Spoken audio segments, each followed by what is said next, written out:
Good morning. Today is the July 8th meeting of the Board of Selectmen. This is a regularly scheduled meeting.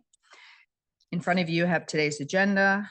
Do I have any additions or corrections to the agenda? None. If not, if I could get a motion to approve. So moved. Second. It's unanimous. And the minutes from our regularly scheduled meeting on June 24th. Any additions or corrections? Not here. Nope.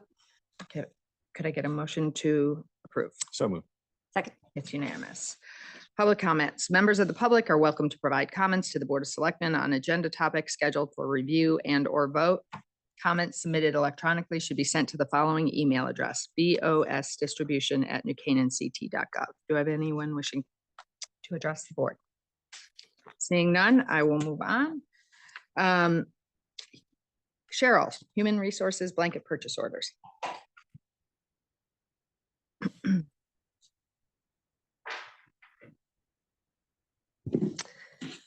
Good morning. Morning. Okay, so the first one is Amwins, which is our retiree medical for $285,000. Cigna Dental, which is both for retirees and actives, is $380,000.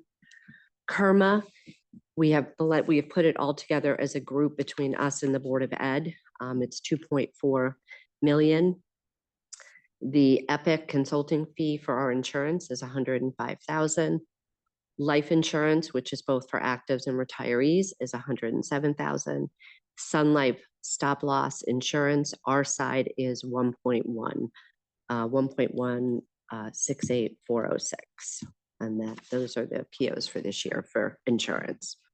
So Cheryl, just so with this Kerma, you said that includes the Board of Ed. Do we do just a charge to the Board of Ed budget as a percentage? Or? We do. So if we look at the workers' comp side, on the total is 1.2.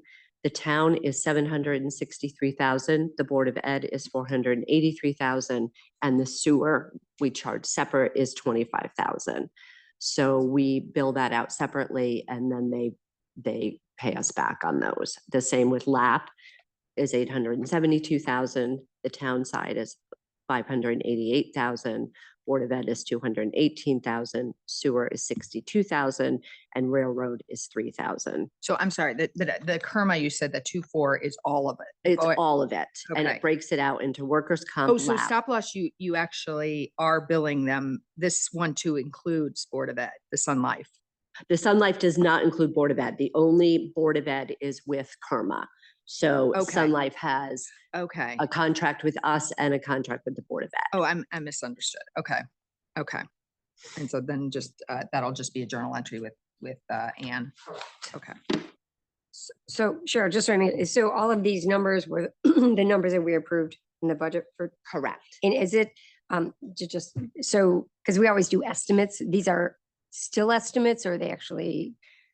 Some of them are estimates. Within the Kerma part, we have a LAP reimbursement, which is for cars that we purchase. It's also for lawsuits. Mhm. So that can go up and Move a down little bit, every yeah. year. Okay. Heart and hypertension, that can go up and down. So some of these are our best guess from we try to look at the last 3 years. Okay.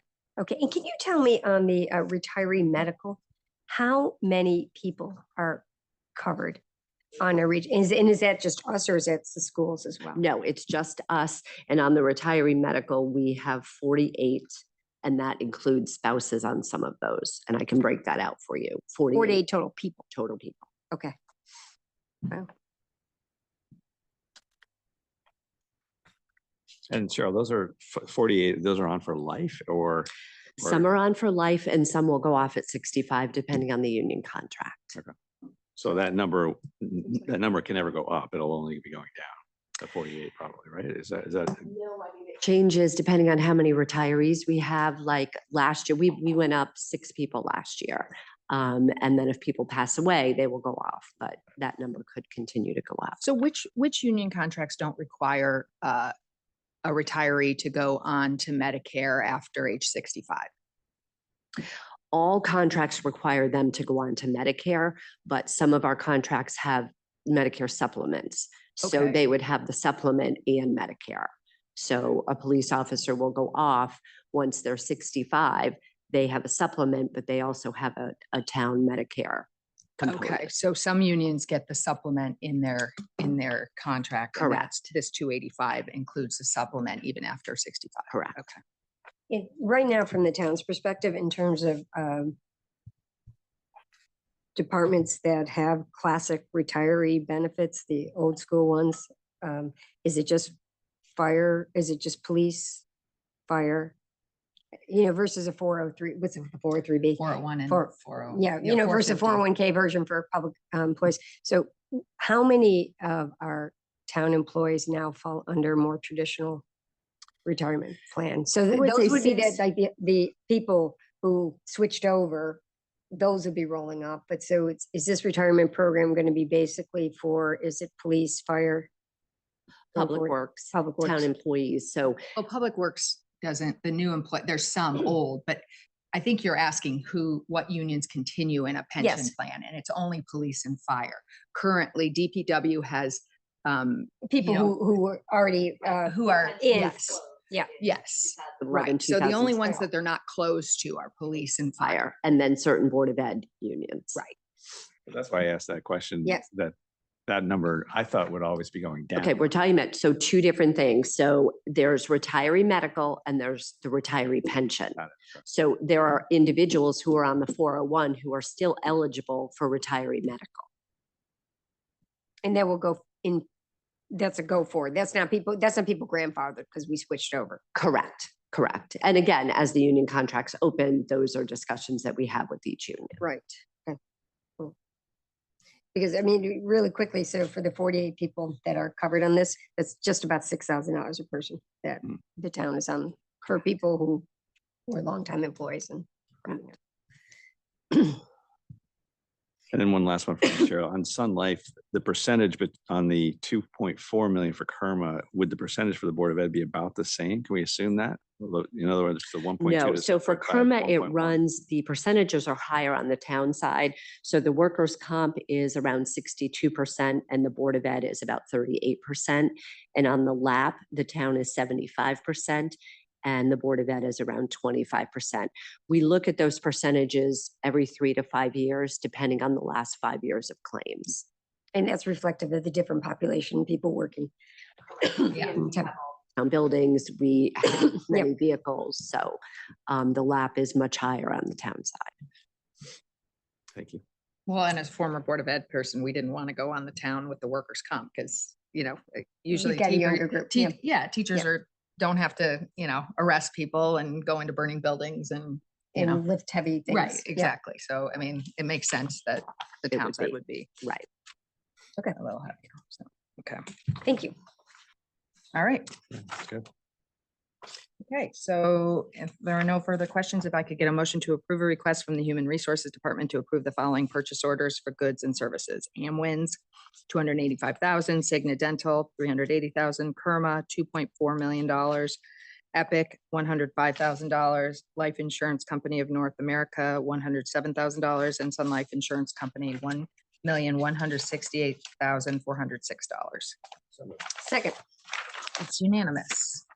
All right, purchase order increases. To ask for an increase to the heart and hypertension for 15,000 to close out this year. Again, that is, as I had said before, a moving number. We do not know, depending on the claims, what we're going to have in this year. We have it in the budget. We need to up the purchase order. So it's in the 2025 budget. Okay. Any other questions? No. If I could get a motion to approve a request from the Human Resources Department to increase the heart and hypertension FY25 purchase order by $15,000. So moved. Second. It's unanimous. Thank you. All right, and Finance Department purchase order increases.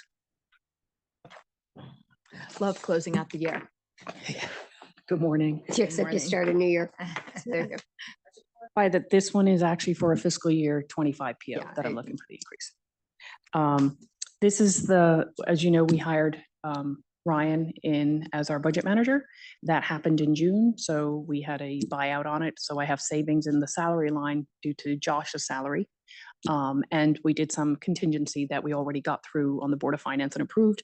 So I'm looking for approval to increase the PO to pay that And- fee. And that's just so, because we have to pay a temp agency. Temp that agency we- fee. Yeah. You know, when you That's it. hire an Yep. employee out of a Yep. temp Got it. agency.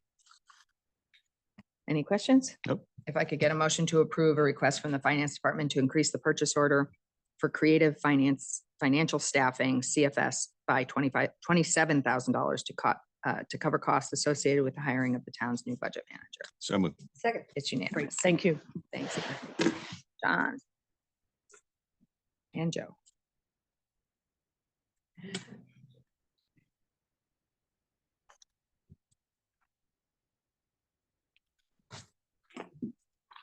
Good morning.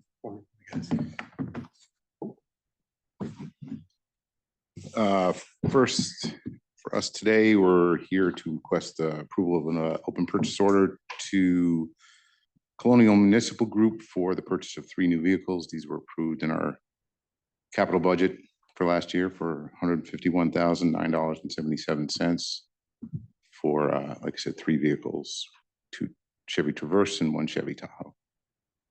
Hey, John, is this a 2025 or 2026? 26. 26. Yes. There are 25 vehicles in 26. Yes.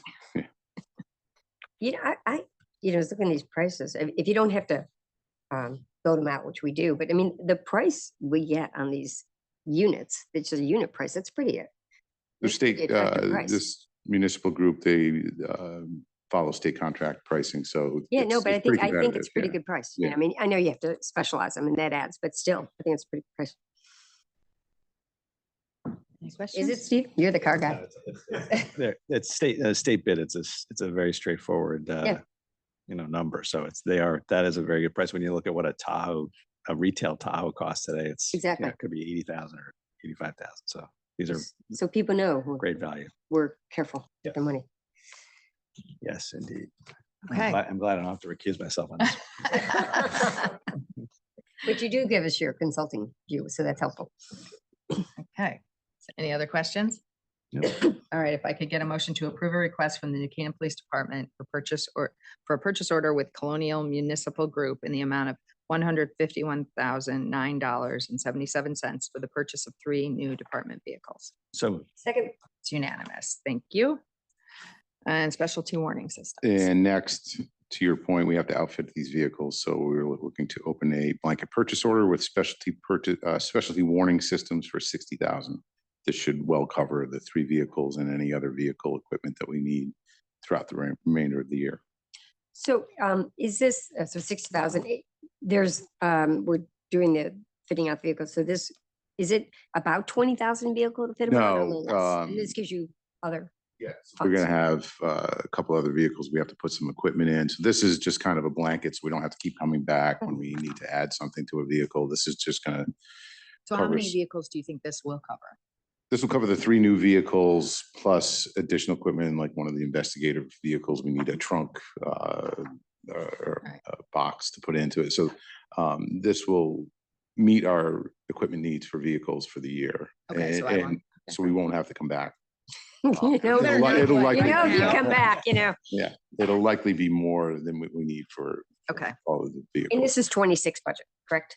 Thank you. Okay. Yeah. Okay. that includes like all the lights, all the wiring, all the Right. all the lettering that we do. Yeah, yeah. But to answer your point, question, it depends on the vehicle. If it's an administrative vehicle, there's less equipment that Sure. goes into it. If it's an actual patrol vehicle with a plastic back seat and all the MDT equipment and stuff like that, that's much more expensive. But this year, this will cover the 3 vehicles and then some. So the 3 vehicles that we just approved, what are those for? The admin vehicles, Okay. and then we'll, as we always do, we cycle out current admin vehicles to other functions, training and investigations. And then Joe can talk to us. We get as much we can out of the vehicles and then we get rid of them. I think we just got rid of 2 Chevy Equinoxes that I think we've had probably for 15 years. One was a 2010, one was a 2013. They both were well over 100,000 miles on them and literally pretty much drove them till the wheels fell off. There wasn't much left of them. So That, what do you do with them to dispose of them? Do you like, those we sold. We Okay, sold, just- sold in for, do you pennies, but- put them out on a list or how do you dispose of your? those we sold locally here to Carl. Okay. Yeah. So those, so when we buy vehicles like that, we actually take the information, we bring and we shoot it out to like 5 wholesalers in the area. Cause we're talking about vehicles that you literally could bring to Rubino's by the time these guys are finished with. Is that, what is that? That's a junkyard. Scrap metal. Please clarify. So one of the vehicles, we took a lot of pictures of these vehicles, but one of the vehicles was a 2010 Equinox. There was literally no paint left on it. Like there was giant Oh, piece of paint okay. peeling off of it. So it doesn't go to like an auction house or whatever? No, I mean, there's just no use No for use that. for It's it? just like a wholesale out and gone. Okay, so you know? people are buying it for parts? and- Yes, exactly. Okay. And it's always, for the taxpayer, it's always interesting. I'd love people to actually see these cars when they're finished, because there's literally nothing left of them after, they've been handed down through the system. It's amazing that they last that long, but it's they're And this they're planters by that point. and so whatever we sell them for, is it go against? Yeah, the so that's a purchase good cars we're question. buying, So or- we cut a check back to the town of New Canaan, and then it goes back to The PD. the PD. Okay. Or back, Thank you. All right, any other questions? If not, if I could get motion to approve a request from the New Canaan Police Department for a purchase order with specialty warning systems in the amount of $60,000 to outfit 3 new police vehicles. So moved. Second, It's unanimous. Okay, Jerk Brothers. And finally, open a blanket purchase order for Jurek Brothers for our 45 new duty firearms. Again, this is FY 26, was approved in the capital budget for these new firearms for 50,000 brand new. What do we do with the old ones? to a licensed dealer. Can we just like dispose of them to get less guns out there? I'm sorry, it's just like guns never die. And I know you have a licensed person and all that stuff, but so what do we get for, They're not worth a lot, but they're nominal. But so Is we- it like a police? Is it a police buying entity? or it's how our do you- wholesaler. It's a licensed dealer Okay. that takes them. but really, and trade them. I would like to know how much we get for them, because I would love us to just, I mean, police needs gun, I get that, but we don't need to be, I would love them to be destroyed if they're almost no money. As a taxpayer, I'd like to get an offset on whatever we pay for our new For guns. $1,000 or something? I mean, Yeah, what's I the would. value? I would not. There's just too many guns out there. I'm sorry. We should not be contributing to guns. So I would like to know what the, obviously prove this. I would like to know what the trade-in value on these is. Okay. If you could tell us. Okay. All right. Any other Yeah, that's it. questions? Okay, if not, if I could get a motion to approve a request from the New Canaan Police Department for a blanket purchase order with Jurek Brothers, Inc. in the amount of $50,000 for the purchase of 45 on-duty firearms with accessories. So moved. Second, It's unanimous. Thank you. Thank you. The budget. no, I know we did. I'm just want to know what we're doing with the old ones. We're recycling. And we can dispose, we can recycle them for metal. Okay. Good morning. So we're going to talk about something fun. Aren't you happy to follow that? Yeah, I'm here with Chris Silvestri. We're here for approval for a food truck for their event, not actually for selling of apparel. So, Okay.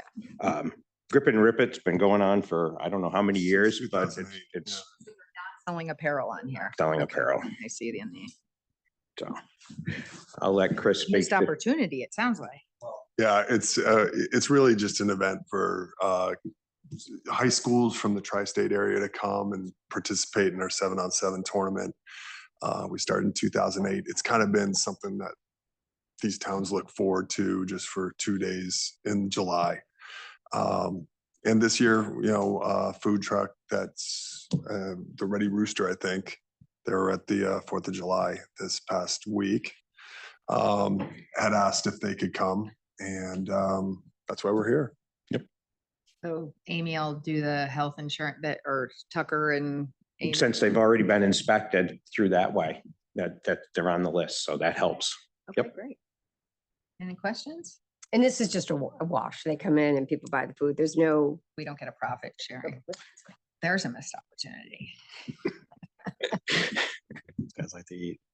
But this, this grip it and rip it program has gotten to the point where it not only has it grown, but I know other schools, I've talked to different people that have come in out of town, that they love the idea that they can participate. I know one of the coaches up in the Bethel area, and these guys just, Trentino. they so look forward to that event and the improvement that the boys that participate Yeah. get out of it, because they really get to compete against the best other high schools, and they really enjoy the competition. And they enjoy our town. Our town is kind of like quiet during this time. So it's a 2-day event. So all these people that, they go to the restaurants, and so it's kind of neat.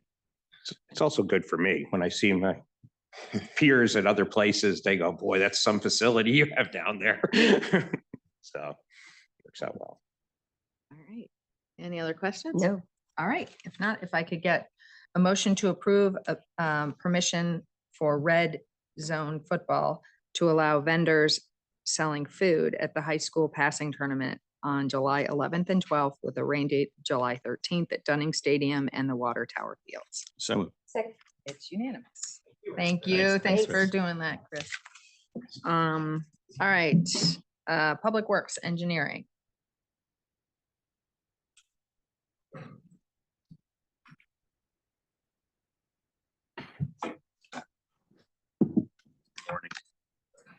I'm wondering if we can just adjust the agenda to move a couple items around just to get Maria out of here. She has a 9:30 with Clean Harbors to Oh, sure. Which one do you need to do first? number 14, 20, and 21. We'd like to do first, and then I'll just go through the rest because 14. 14, 20, and 21. All Yeah. right. You guys okay with that? And I mean, Do you have to adjust to 20 and 21? So I'm just going to take an official motion. Can I get a motion to move 14, 20, and 21 to be It'd be below like 11, 10. 12, 13. so moved. It's unanimous. Thank you. All right. So 14. Good morning, and thank you morning. for accommodating.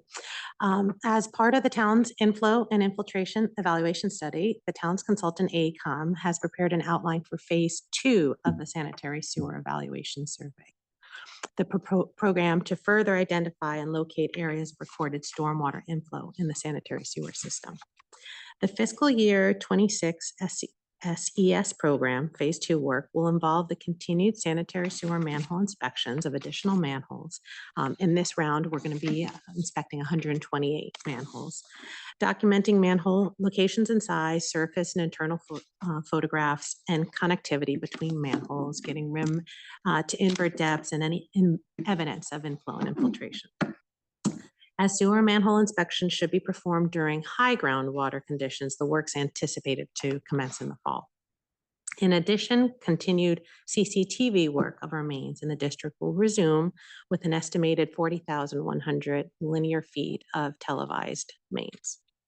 Upon completion of the field work, AECOM will prepare a draft report for phase 2, which will include a summary of information gathered, recommendations to address potential defects in the system, and an engineer's estimate for a cost-effective analysis. AECOM will present the draft to the town and will then prepare a final report once all comments have been received, which is quite similar to the pattern that we followed with phase 1 as well. AECOM will perform this SSES program phase 2 work for a fee of $400,057 with a 10% contingency of $40,000, totaling $447.57. We recommend that the contract be awarded to AECOM. The funds are currently available. It's 440,057. Right? Yes. Yeah. 447. Oh, sorry. Did I write that wrong? Right, Oh, yeah. okay. My 440. 57. 440,057. That's in the agenda. thank you. Okay. So with the 10%, so in here, I noticed there was something about hourly rate schedule, and then there's no money in the contract filled in. On page 4 of 6. I mean, is it just, I don't know what that, I mean, we have a contract for a That's- base pay, so, but I don't know what the 10% contingency would be based on. So there's anticipation that we potentially might have to do some heavy cleaning of Okay. some of these mains in order to do the CCTV work. And with that, there's a little, and you can see that actually That's on in, page 9, right? right, the last page, the heavy cleaning allowance. And so we're keeping some of those items as part of the contingency numbers. Right, instead of having us roll into the contract, we threw that in. So it does say though that there's a labor charge in that, and then there's no labor charge on the contract. So if you look at the star on page 9, underneath the 10% premium, it says price in table 2 is raw subcontractor rate. Actual price charge will include 5% markup and AECom labor charges in overarching contract agreement. So if you take page 9 and overlay the page 4 where I was like, there's no labor rate in there.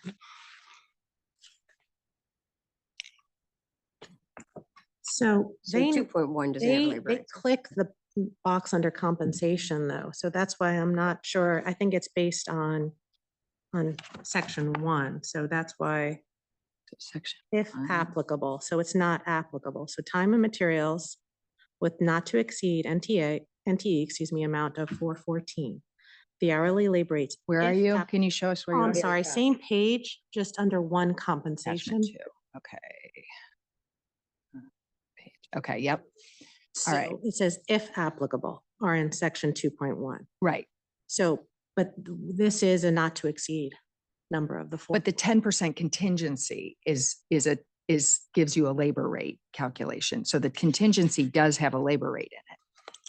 Time and materials not to exceed 414, which, okay. So it'd be 414 is the max plus the materials. So it can't, am I correct in assuming they, even with the 8% or the charges per linear feet, whatever we decide to do in linear feet, they're not going to charge us more than 414 plus the linear feet charges in that 10% in contingency.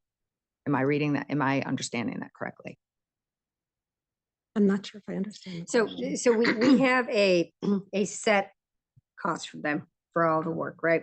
So Right. that's why the hourly rates aren't applying except for extensive cleaning. Is that correct? Correct. And they Right, put an but- allowance we put in, right. and that's how it's, it's written. It's that it's an allowance. And so we're not comfortable with keeping that as our base number, and we'd rather roll that into a contingency number. We're also, But so the amount is 400,057, but this number is not to exceed 414 in the base, right? Do I have that Yeah, right? that's what it says in the contract. So should it be that the contract is the amount of 414? And then there is the contingency of whatever appropriate level, which is more reflective of excess cleaning. But then we'd need to know the labor cost because the excess cleaning has a labor cost associated Yeah, with it, or which they would isn't make on an the assumption of contingent. how many. Well, it the is, contract which- should tell you yeah. what you're getting billed. No, I agree, but they're Yeah. gonna give you a guess, We were Yeah. trying to make it. I easy. think ACOM needs to.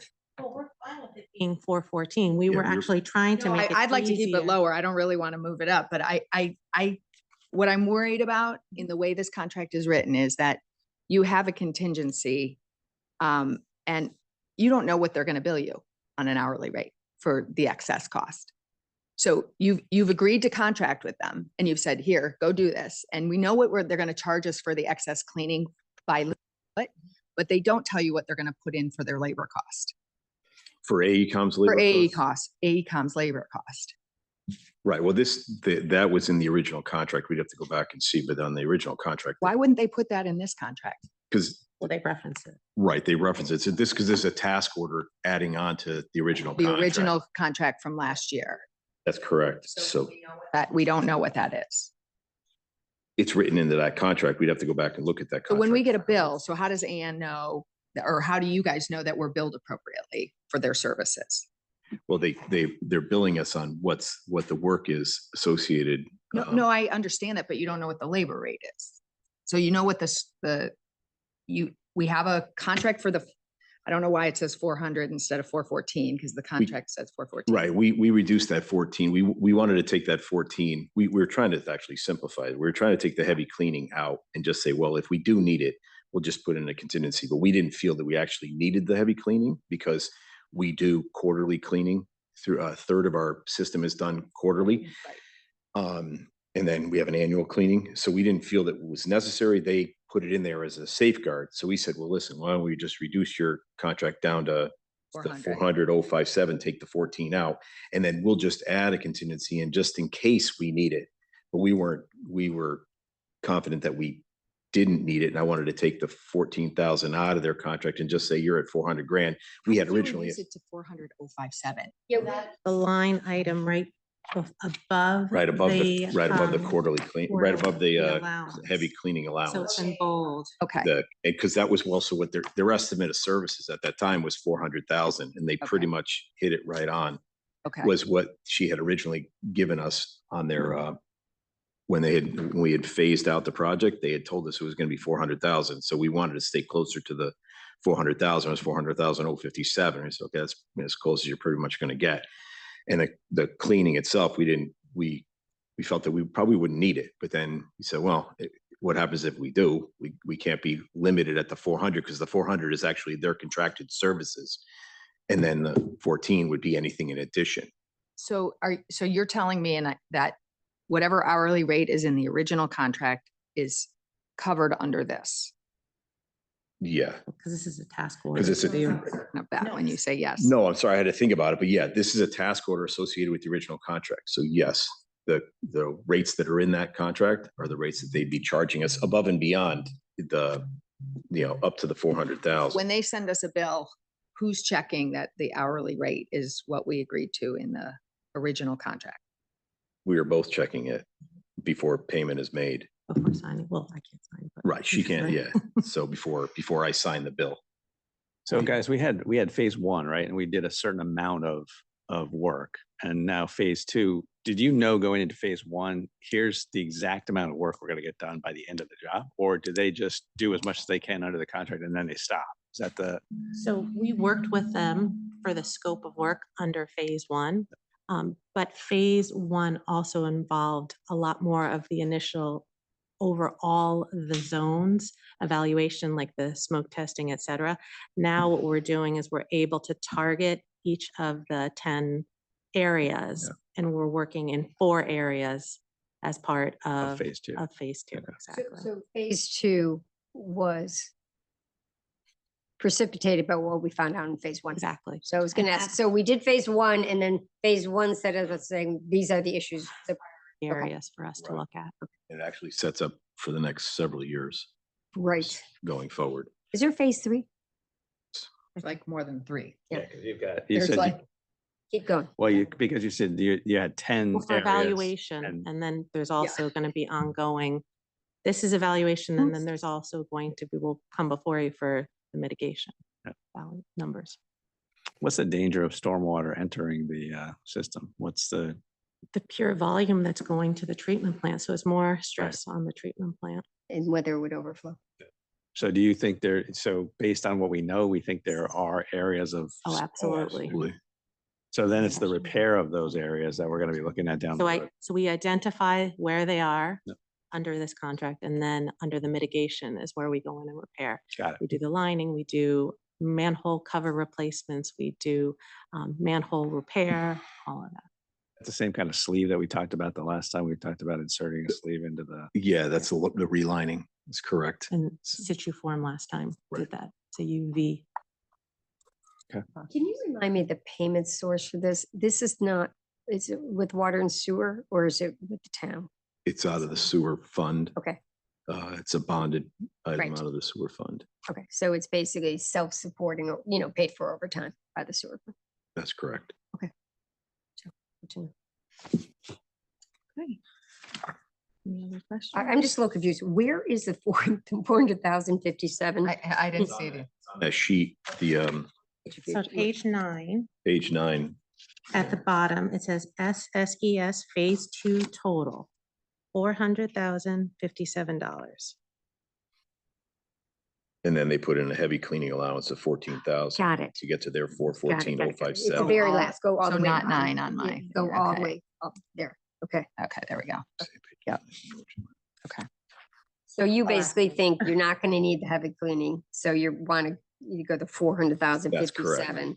And then kind of as a backstop. Oh, so just- but their heavy cleaning allowance is much lower than your 40,000. Yes, you're correct.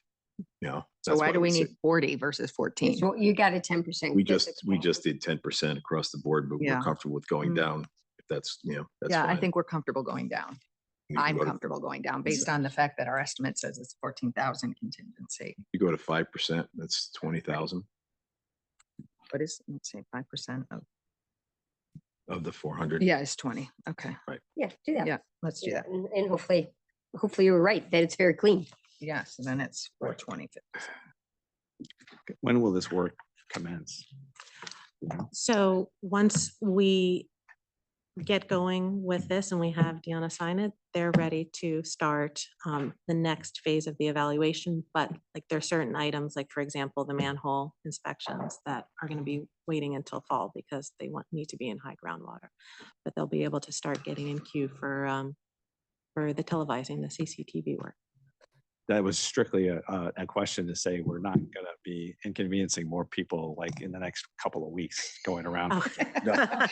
Someone No, who's and- primarily inconvenienced right now. And they do a wonderful outreach program with the community. So they're very good at. That's great.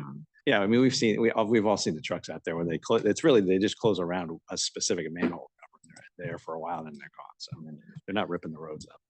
Yeah, okay. So no road ripping up. No, not with this one. Not for this project. Okay, any Great, other thank you. questions? Thanks for explaining that. Yeah, It thank just you. got a little confusing.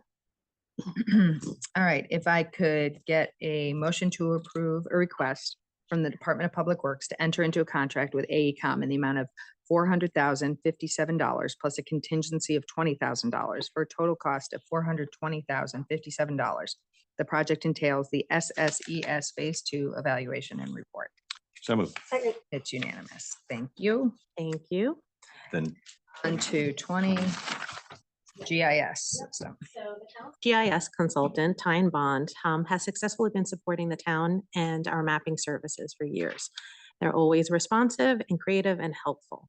As part of the town's continued management of the town's GIS database, Tyne Bond has submitted a proposal for annual maintenance, data updates, including assessor tax map updates, on-call GIS support services, GIS support for P&Z Commission, and GIS web hosting. GIS, an acronym for, Information services. thank you. So tie and bond work will include the assessor tax map updates as part of task 1, on-call GIS support services, task 2, GIS support for P&Z Commission, especially going forward this year with their work for their zoning regulation updates, and then the regular GIS web hosting. And that's task 3. Ty and Bond will perform this work for a total fee of $29,000. We recommend that the contract be awarded to Ty and Bond for $29,000, and the funds are currently available in the DPW engineering fiscal year 26 operating budget. So I just have a question. You don't need to go to bid for services. So I'm not, just wanted to understand like who else does this work and what's it take to, like, if you were going to transition from one service provider to another? Well, Who else does it? I don't know who else provides that service. so I've only here worked with Ty and Right. Bond. So I Tyne haven't Bond done was any the, research. Tyne Bond did the initial install for us, the initial work. They've been our consultant since day one. Back Hiram Peck days. So we're talking Yeah, they've been around. 15, 20 Mhm. years or so. We'd have to look into who else does it. They do a fantastic job for us and they. Oh, I'm yeah, I'm the, not It's a promoting lot Yeah. like a surveyor, when a surveyor has control Mm, of a the- town. Well, no, they have, it's actually technically called control of a property. So they have all the control points, they have all the data points. Okay. So they have an advantage of being able to create maps and go out and stake the property very, very easily. Whereas when a new surveyor comes in, they have to do all the research around all the surrounding properties. They have to create those control points Mhm. in order to do it. So we have invested so much with our GIS system and they've helped support us Mhm. over the years. It wasn't even candidly a consideration Okay. of going. And like I said, they are so responsive. They're very creative. They're timely in getting back to us and we haven't had any issue. Yeah, and they've kept their fees flat for a number of years. This is the first year we're actually asking for a little bit more for just the support for the PNC Commission while they're going through their Zoning. upgrades or their Zoning. revision, Zoning, the right. zoning regs. Normally, we only have task one and task two, the assessor and the on-call services, and then the hosting itself. So normally we're at 24, and we've been at 24 for several years, whereby in a number not to exceed. They've done a very nice job for us. We just this year added the 5 because of the change this year with the regulations of zoning. Other than that, we would have stayed at the 24. And we anticipate in the next fiscal year to be back down to Right. that 24 range. Yeah, once they're done with their So how do they determine their fees? Do they have kind of like X amount of hours and that's kind of sort of their hourly rate? Is that, and then, yeah, and it's not to exceed, and it sounds like they're very responsive if you ask them more. I'm just like, how do they, like, how many hours of work does this? yeah, they have Equal. they have a basically labor charges for each, or a labor rate for each Level of person? level. Mhm. And they range, obviously they range from the senior vice president at 300 to the GIS technician at $85 an hour. And they kind of work their way through. We very rarely have ever used a senior vice president or anyone like that. We've mostly been in the GIS technical director at 230 down to the technician at 85. The majority of it's around the project manager at about $145 rate, because most of the stuff is just, we're asking for updates to our mapping. If SEBI has a map or if something's been, parcel's been merged, things of that nature, or then creating maps for us is very much a technician. So would a average hourly cost be in the 140 range? Yeah, Yeah, 100 a just- quarter, 100, right. 145. Okay.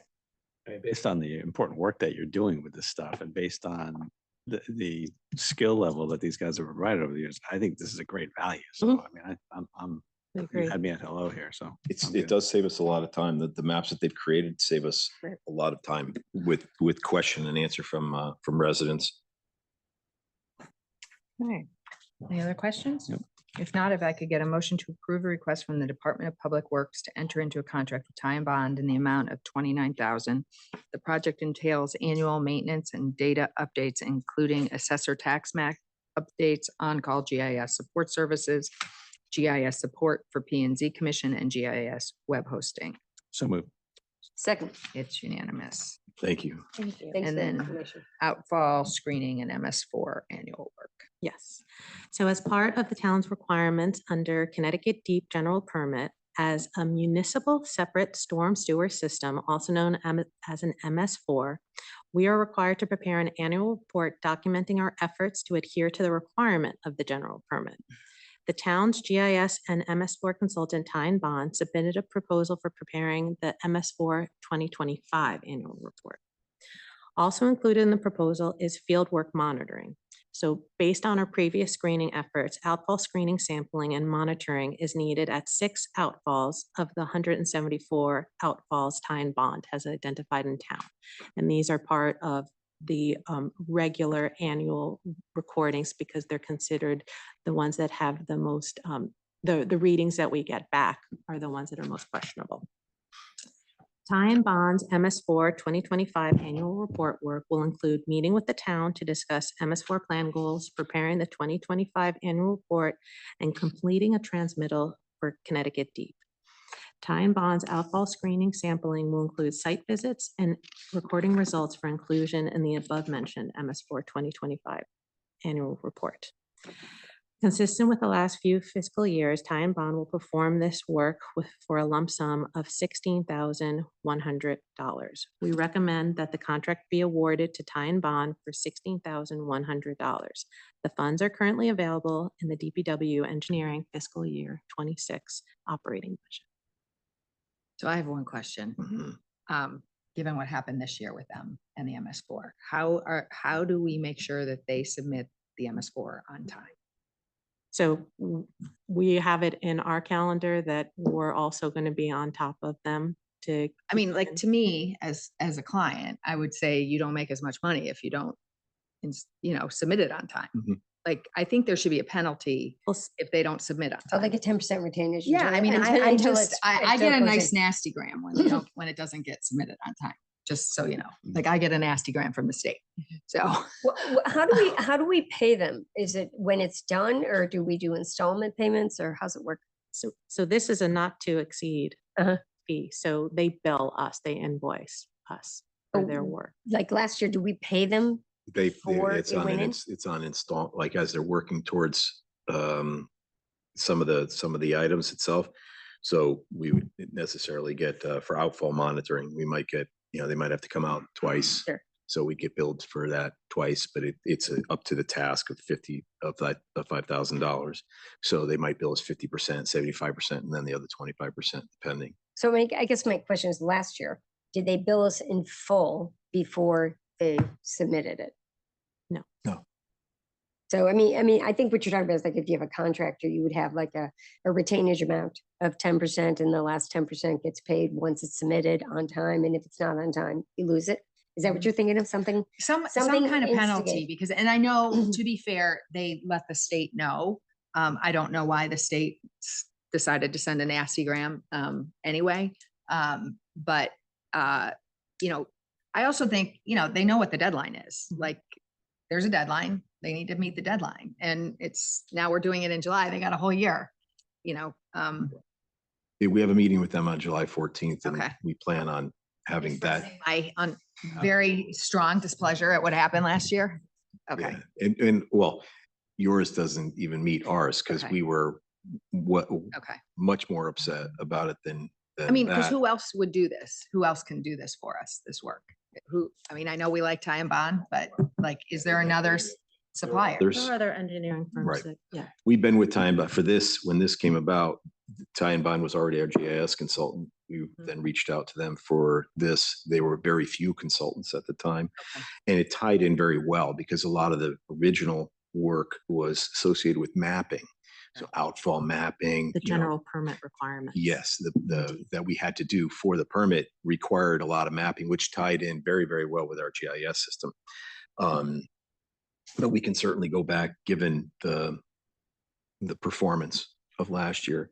And we were quite upset with the DP as well, since we had notified them that we were, that we were on it, that we knew we were going to be late, but we were going to be, we were finishing it. They understood everything and they were okay with it. Yeah. And then they sent.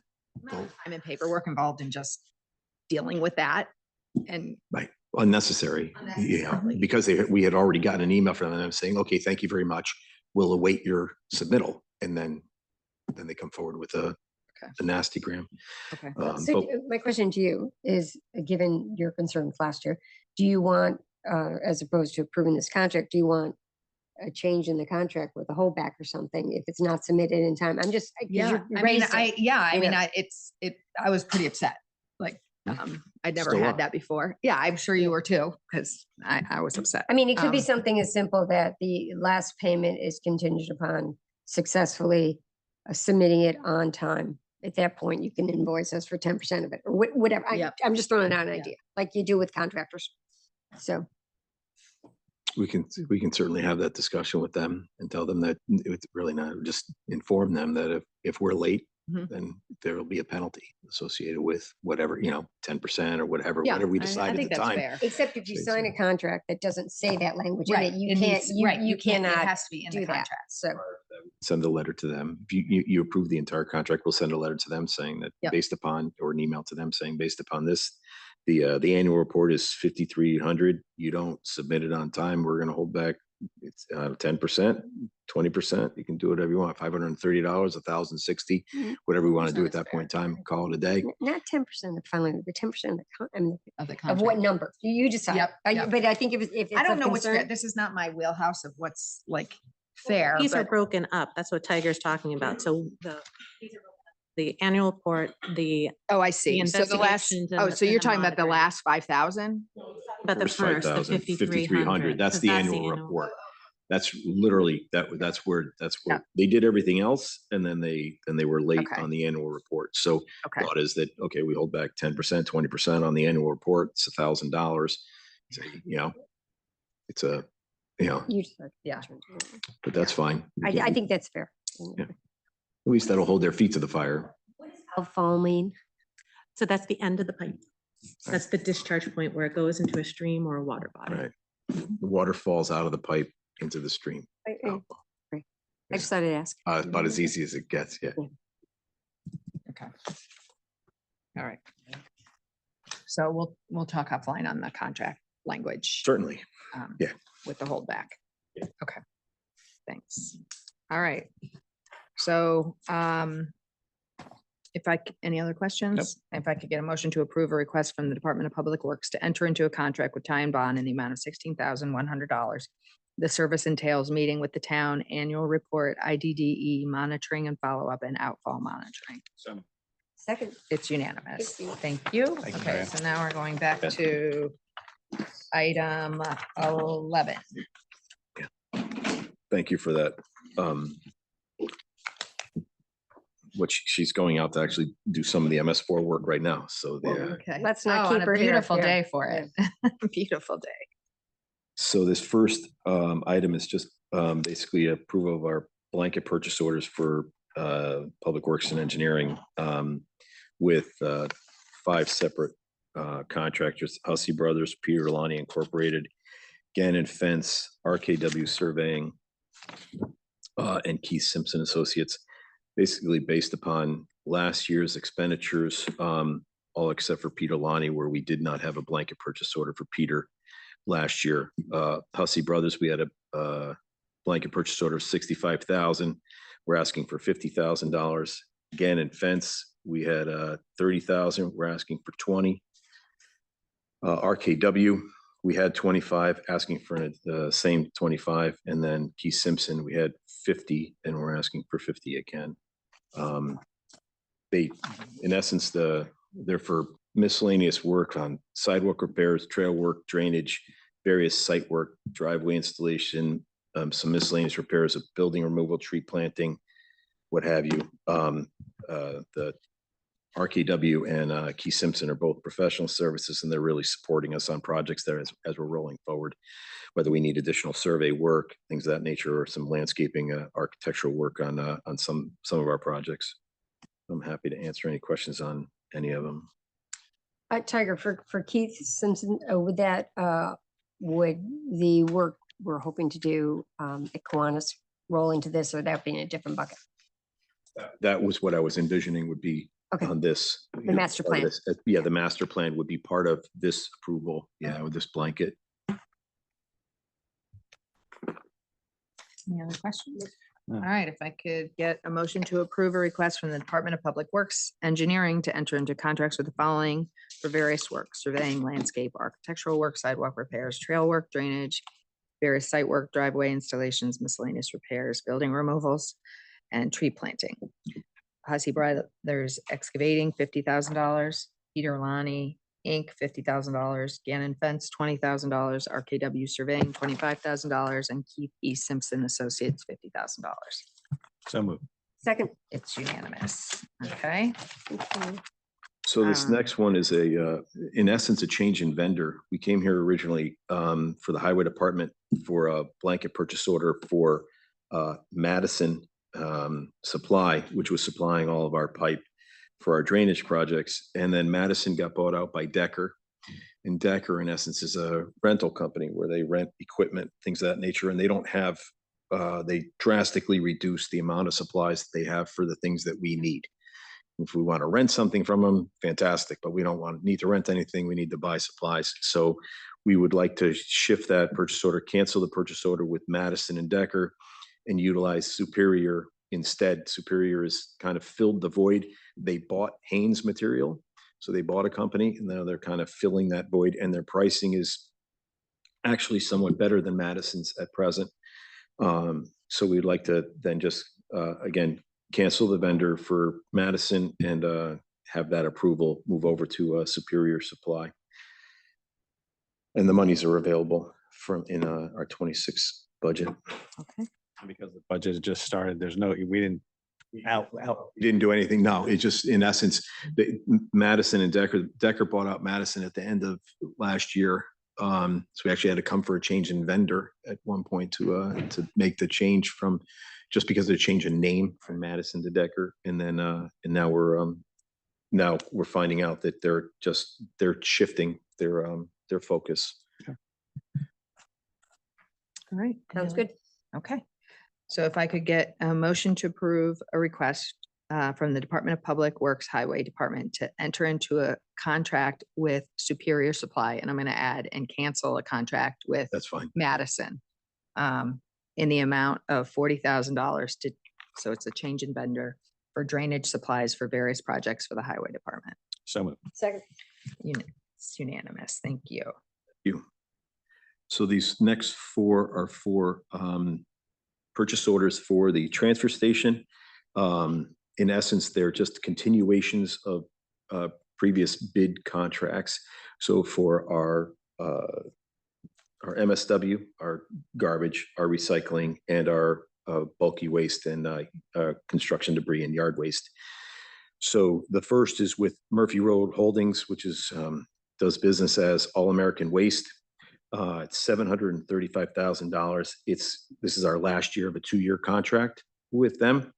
We're paying $111 a ton to haul materials. We estimate at 7,000 yards, 7,000 tons. So at that price, we came up to $735,000. To date, this past year, we spent $577, $742.57 with one invoice remaining. Do we have the same amount in last year's budget? The 735. Yeah. Yeah, yes, we had estimated pretty much the same amount, 7,000 tons at And do you think the 111. last invoice is going to get you basically there? It'll get us close, but not all the way to. Good. But what we have is we have one hauler that is now not necessarily coming to us. Mhm. They're shifting and bringing their garbage elsewhere, which is fine, but we have to estimate that they would be coming back in our 7,000. We've been ranging at 7,000 tons for quite some time. Overall, it's just that this one hauler is now not utilizing our station as often as he used to. But I don't want to, I'd rather not come back. And then there's an offset as well. So they come in and they tip on our floor at $115 a ton, and we're charged $111 coming back out again. So it's in essence a wash Mhm. when we get down to it in the end. The next is with Interstate Waste, which used to be called Oak Ridge, for the amount of $200,000. This is again is a continuation of a 2-year contract. This is our last year, and we're paying $65 a ton and $185 a haul. Each one of these are basically, they kept their contract total the same. So their unit pricing was the same last year as this year. Same thing with the 111, 3 years of a contract at $111 a ton. And it actually was a little bit of a reduction in the previous time where we were paying $65 a ton and $187 a pull. Now we're paying $65, $185. So when we bid it, it went down by $2 a pull. And then the next one is in Enviro Express for $250,000. They're our bulky hauling contractor for both our construction debris and our yard waste. For the construction debris, their cost is $110 for a ton and $185 a haul, and the yard waste is $50 a ton and $190 a haul. And very, very similar. The pricing previously was $98 and $195 versus $50 and $195. So we came down a little bit on our yard waste and a little bit up on our construction debris. And then the last item is Clean Harbors. This is for our Household Hazardous Waste Day. We're in a collection with 5 other communities, Norwalk, Westport, Darien, Stanford, and Greenwich. We all share. And we're asking this year for an amount of $35,000. We've typically asked for $25,000, but we seem to see more use now of the services. And we had spent $32,000 to date on fiscal 25 with 2 invoices remaining. We had gone to Deanna to ask for some additional monies there. So we feel that the $35,000 is warranted, and the money for all these requests is available in the transfer station fiscal year 26 accounts. And if you want to know, the next household hazardous waste days are July 12th in Stamford, and then August 23rd in Norwalk, and then we finish on September 27th. So there's 3 left. We try to put that out to people. And to that's let them here? know. That's the 27th this year. Yeah, we have the last one of the season. How many out of town residents take advantage of that? Do we have any ideas? It's a great question.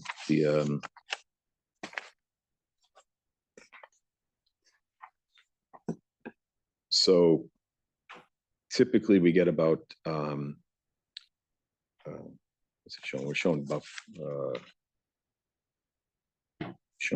156 out of towners Yeah. coming in, and it's not a bad, and it's similar to what we have for our people going elsewhere. Right. On our So day. it's reciprocal. Yeah. Good. All right. Any other questions? I have one question. So you said you were down 1 hauler. Where are they going? Don't know. I, No, they seem to have more clients in other municipalities, and they're taking that garbage to there. We require that the garbage is generated in the town Okay. before it comes to us. Others don't have that requirement. Okay. So they're able to take it someplace else. It might be cheaper for them. They also might have their own floor, and they might act as their own transfer station. Thank you. All right. So if I could get a motion to approve the request from the Department of Public Works Transfer Station to enter into contracts with the following for various work.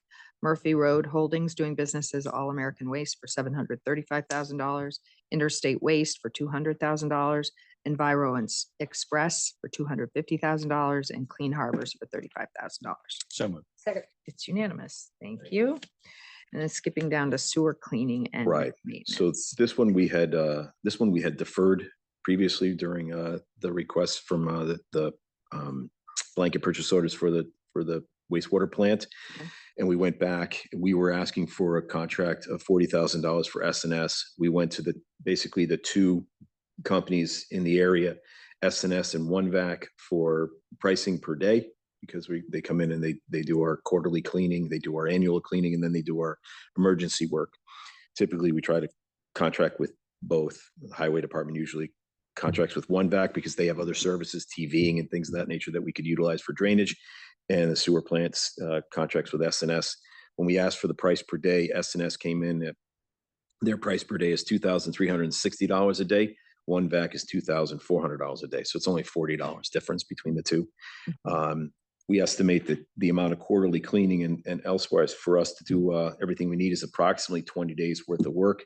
So we're asking for $40,000, and the money's available in the 26 operating sewer budget. It's interesting, their emergency rate's the same price. Right, they don't. Nice. Yes. Yeah. And they tend to, we have a very good relationship with both vendors where if we're stuck, they will stop a client from wherever they are and come to help us. OneVac came in on when we had a problem on Kimberly Place with flooding on Kimberly Place, and immediately responded. We called and he said, I basically had to retract his hose, fire up, and then come from Stanford to here. And he just said, I'll be there in 20 minutes. And he was here in 20 minutes to help us because we were flooding some basements. There was some stormwater coming in. So they've been very good to us. Both companies have been very, very good to us in that regard. Great. Any other questions? Not if I could get a motion to approve a request from the Department of Public Works to enter into a contract for them sorry, I'm looking at the wrong one, with Oh, hey, Lou. S&S Industries in the amount of $40,000. The project entails routine maintenance, cleaning, and emergency callouts pertaining to the collection Oh, system. sorry. I didn't realize you were here. I'm sorry. All right. Thank you. How are you? Hello. How we doing? Good. So I'm joined by Lou Boise, our Highway Superintendent. So this next is for our purchase of treated salt, our annual purchase of treated salt. This is part of a CROG bid, the Capital Regional Council of Governments, bid number 777. We're in region number 6, and Morton Salt came in at a low price of $88.13 a ton. And our purchase amount, we have a minimum purchase amount, but our quantity that we put into the bid is 3,000 tons for a total of $264,390. The funds are available in the Highway Department fiscal 26 budget, and I kind of gave you a little analysis as to where everything stood as far as pricing. Last year, our price was $88.78 a ton, and the year before that, it was $99.85. So we're actually headed in the right direction. I don't know exactly why. Yeah, they had in 22 to 23, they had a correction on the cells because we went from 74.17 to 95.55, and then from there went up to 99 and then back down again. So now we're heading back down again. So, but Morton's been very responsive for us as far as we had some of the other municipalities went with a separate bidder last year, and they weren't able to give them the material that they needed in a timely manner, and they were stuck during some of the storms. We haven't had that. Knock on wood, we haven't had that problem at all with Morton. So with that much salt, Tiger, so they're on call? So when we anticipate a storm, we call in, they dump, or how does that work? I mean, or did you take as much on as We you have could fit? capacity Yeah. for 1,600 tons at a time. So we hit a stretch where we use 800, we just replace it with 800. You know, we don't have a huge salt barn, so. I was gonna say you can't fit 3,000 in there, Yeah. that's for sure. No, we can't. So because we are limited, but Danny and Lou do a nice job of pre-ordering, meaning so that pre-placement based upon storms. We try to stay ahead of the other municipalities because everyone seems to kind of, since we are limited in our size, we have to be very proactive as far as getting our material because we don't have a larger salt barn or a salt dome to be able to hold additional material. Some other municipalities have that luxury. We don't. So we have to be very active on noticing when storms are coming and then make sure that our orders are in and that they're coming to us.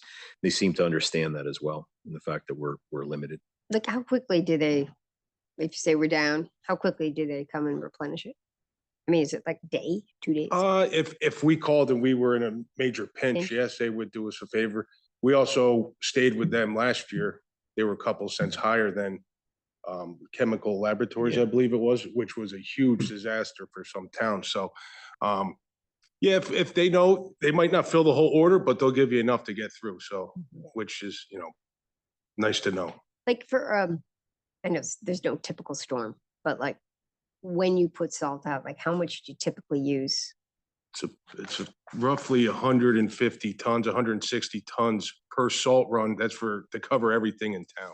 Right. So, and we can do, did you say 1,600? So so like 10% of.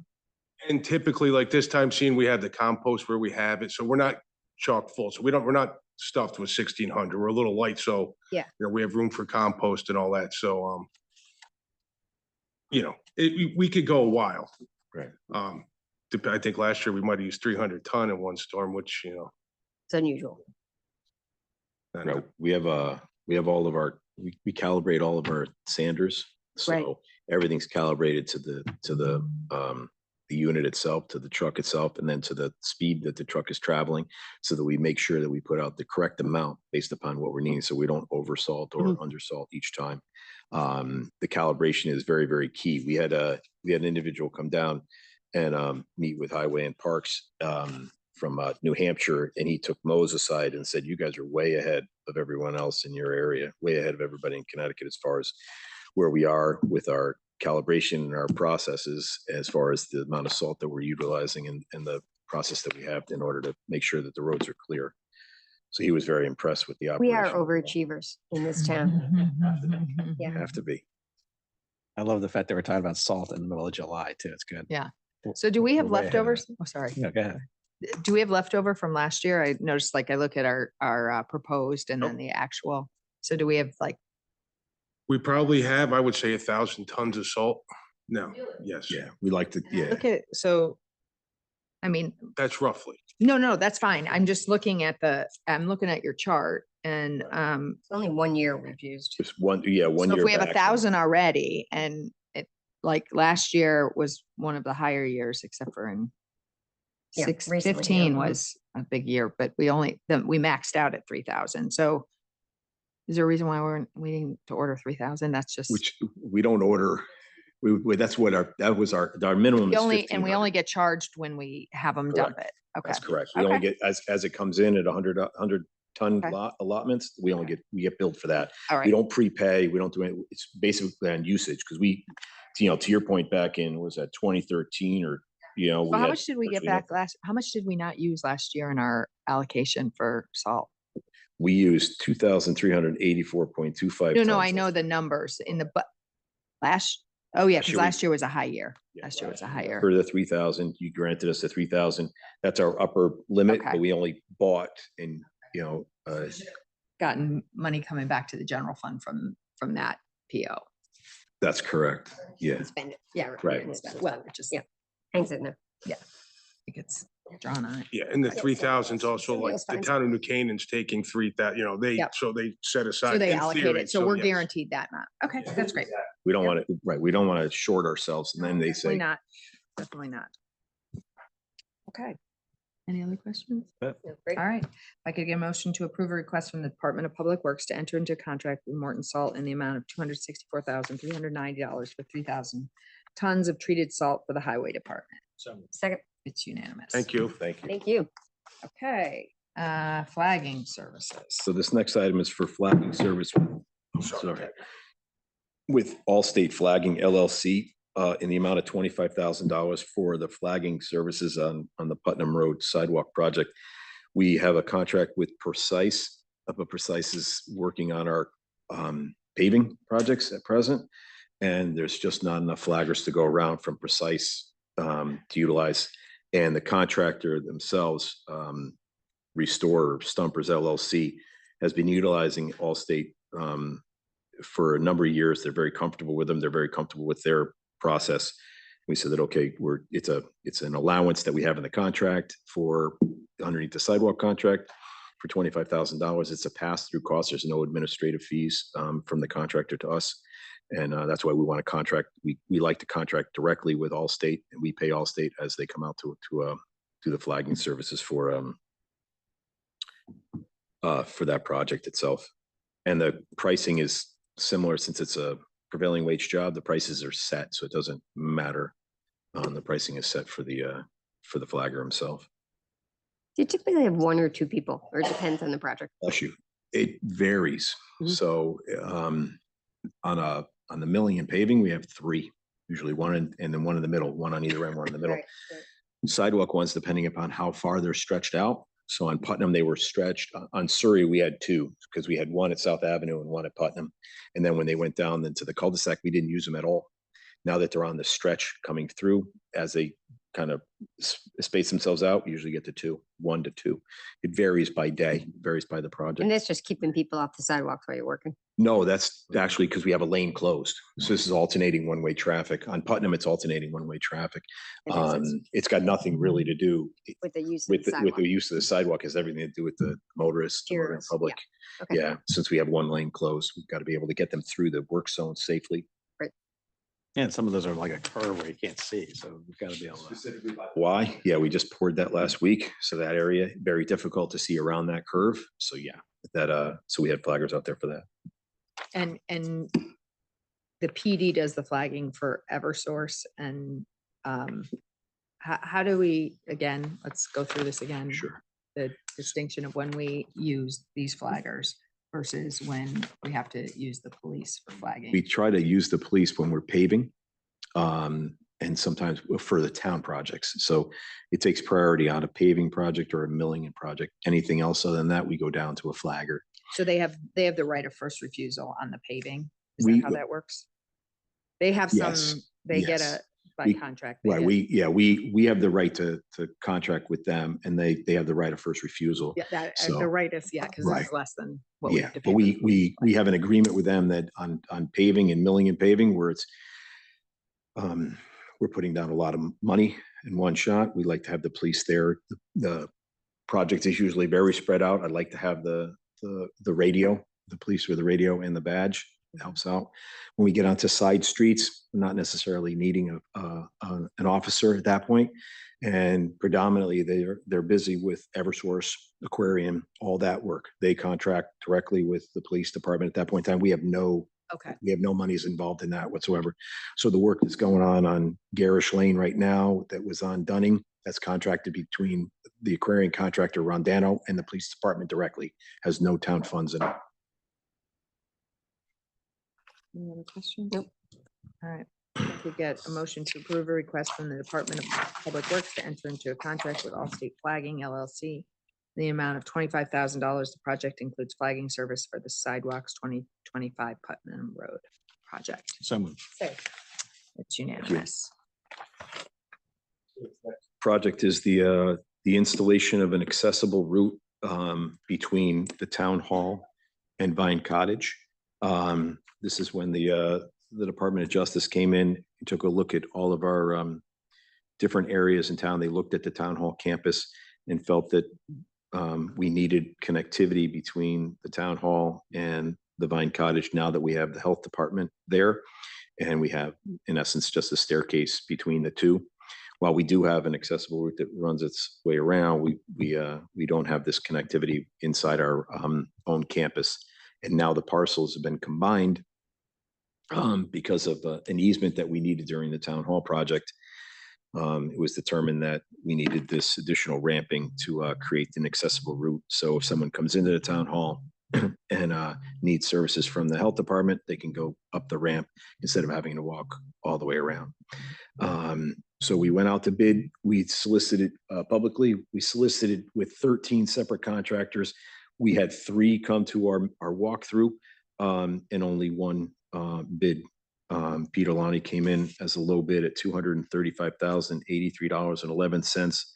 I put in a 10% contingency of 23.5, only because we're going to be digging into the ground and taking out a portion of that WPA wall, and then having to reinstall it for a total cost of $258,583.11. And the funds are available in our ADA capital accounts in the DPW. Do you have a schematic of this? I'm trying to envision it. We have a plan set. We have a Architectural Preservation Studios did a nice plan set for us. So if you're looking at the staircase from the town hall, Like right over there. right out there, Staircase, right. yeah, the far right-hand side of that will, instead of being stairs, will be separated, and that will become a ramp to come up and then turn left towards the parking spaces, and we'll lose, I believe, 1 space on the side. So it'll come up and then it'll put us in the correct direction to then head to the front of the building where we have an accessible ramp up in the front of the building. So what's the pitch? I mean, that seems like it would be a pretty steep pitch. And I thought with ADA stuff, That's why we had to make the turn. So it won't exceed the maximum allowable pitch for a ramp. And it has a landing space in the middle. like a turning 1 area. foot over 12, 6 inches One- over 12 feet or something. Right, what is it? 1 over 25%. So with so once it exceeds that 5%, we have to go to that number. 201 and 12. So it'll come up a ramp to a landing area and then come up a further ramp and then get onto the parking lot. And then the parking lot itself is a portion of the accessible route that leads to the ramp in front of it. And that's where the stone wall, up that way. So I'm going up and going right. Come up and turn right. Yeah. So you'll come up portion of the way, turn right, come up the rest of the way, wind up in that first parking space. And we'll have to take that first parking space out in the parking lot and then move from there. Tiger, rather than reinventing the wheel, isn't there a way to excavate the pavement there and put a sidewalk that's ADA because this is like we're spending $250,000 to make a to go around. We actually couldn't get it to go around. We had looked at also coming across. You mean the sidewalk around? mean, it seems that there's not a steep pitch into Let me that see parking what lot. And if address. you lowered that driveway a little bit and put a sidewalk in there that was accessible, it would seem to check. That the was box, actually, but that was actually more difficult and we couldn't get it to For $250,000, work to come up. you can't do that? Couldn't get it to come up and around the corner with the transformer that's there and everything else that's there. We couldn't get it to come up and around. Because we're messing around with a WPA wall now, or, we're getting, it's, Do we have it's, historical issues on that? it's just, I'd like to see the Yeah, I'd like to see the schematics, schematics. honestly. And it sounds like, they're requiring us to do it. I mean, you couldn't, This- I mean, practically speaking, I think someone would probably, if you really had mobility issues, would probably drive over and then go from parking spot, from handicap spot to handicap spot. yeah, I because we're mean, actually eliminating a spot Yeah. in the lot that's, then you have to ask about like handicap spots, or where can we add another spot? It's just, it's very. We have enough spaces. This was part of our settlement agreement, Yeah. was to do this work in this specific location, in this specific work. But I can certainly take you out there and show you what the proposal is, what the plan is, Yeah, I'd like to see it. I'd like to see walk it. you through it. I just know sometimes with those pictures, it's like, it sounds good, but you can't really use the wheelchair very well. I mean, I'm sure, I just like to understand it better because, wow, it's a lot of money. Well, we also don't know if we're permanently going to use Vine Cottage for that purpose, or, going forward. It's like. But if it's on the campus, it sounds like we're stuck. But Yeah. it's like, it's. We have, when's the deadline to have this completed, the DOJ deadline? Yesterday.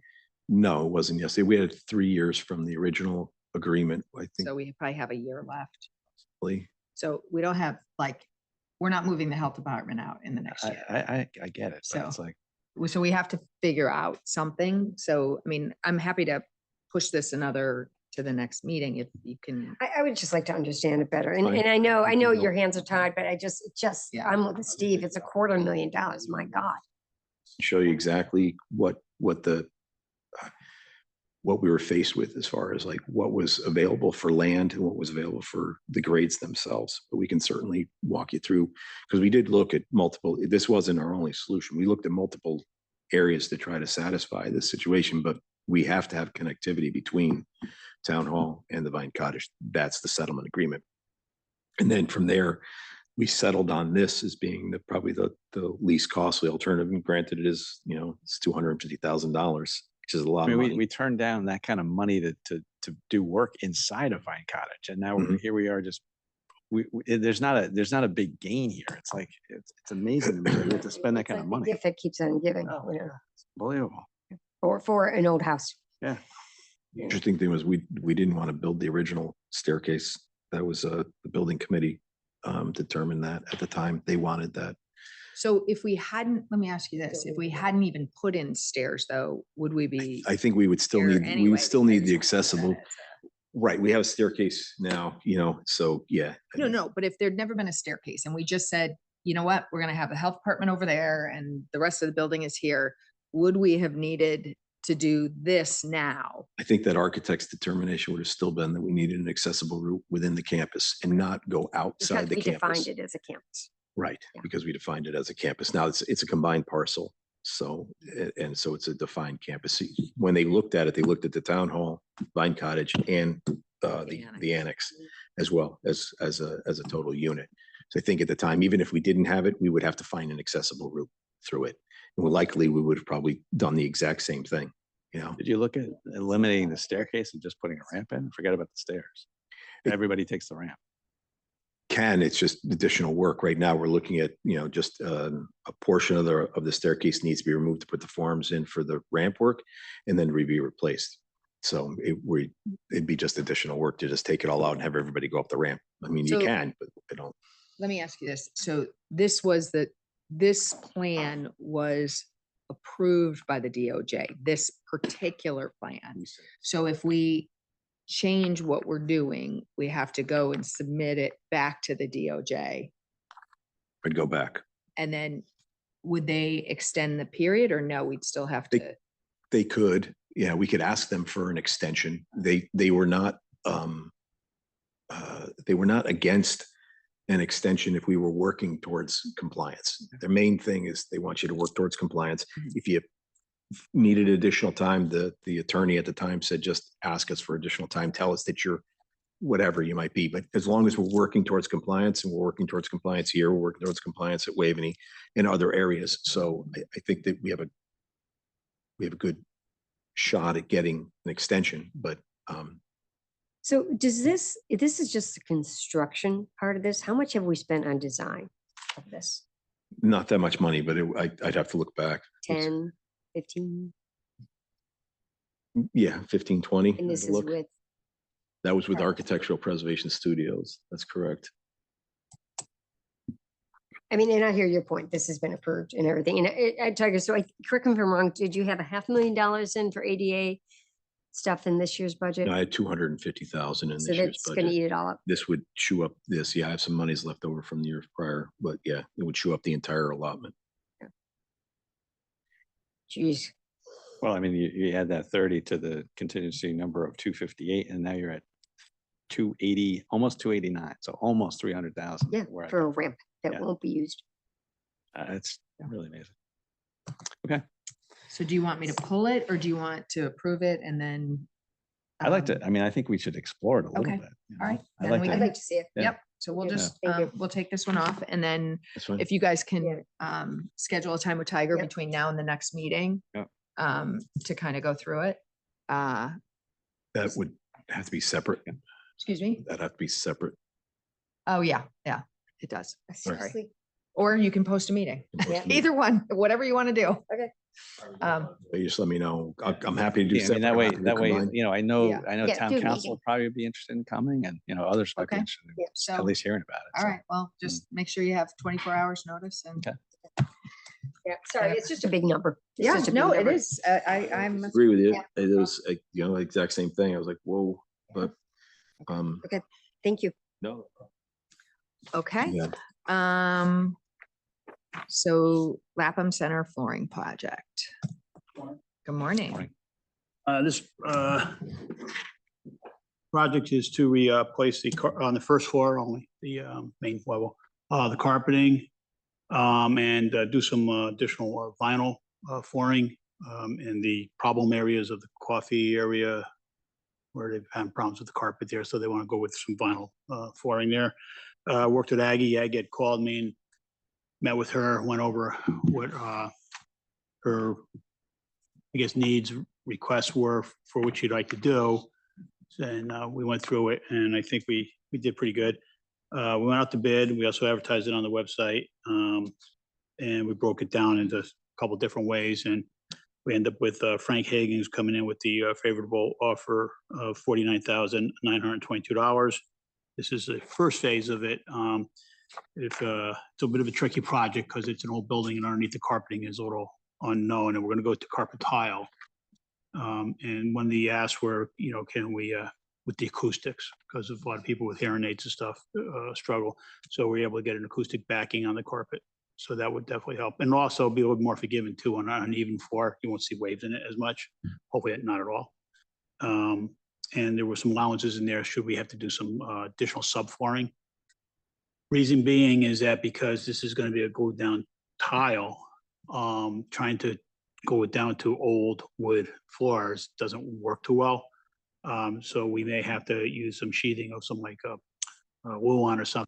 It's clean, smooth surface so that the carpet will go nice down to it. Corners won't go up on it, and make it a much easier travel for people who either are in canes or what have you.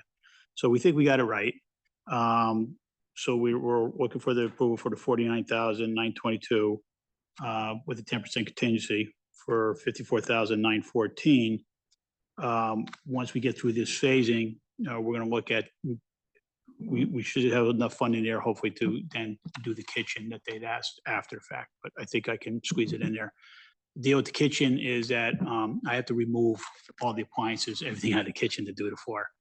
Problem with the kitchen floor right now. What's down now in the kitchen? Well, there's like a vinyl down there, but it's very slippery when it gets wet. And I've heard there's been some falls and what have you in there.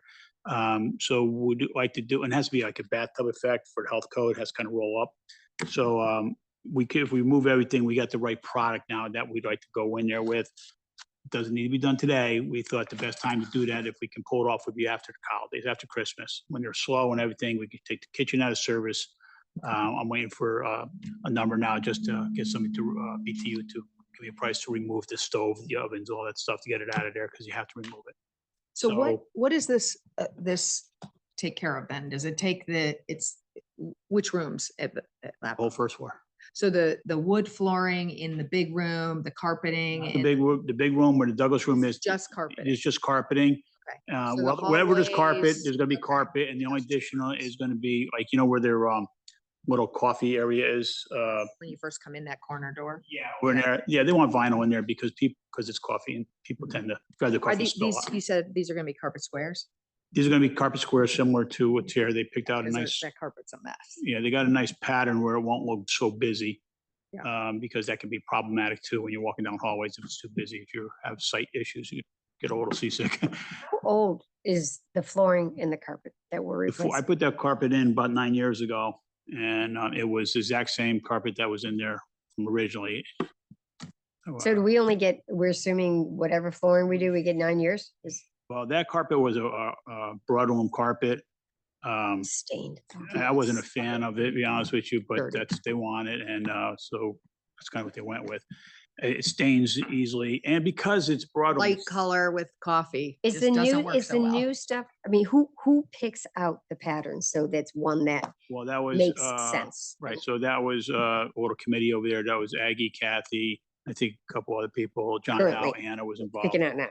Yeah, they picked it out, and we've had a lot of samples. I got a whole, I can do my whole It's office. a carpet that's gonna hide if people And- spill coffee.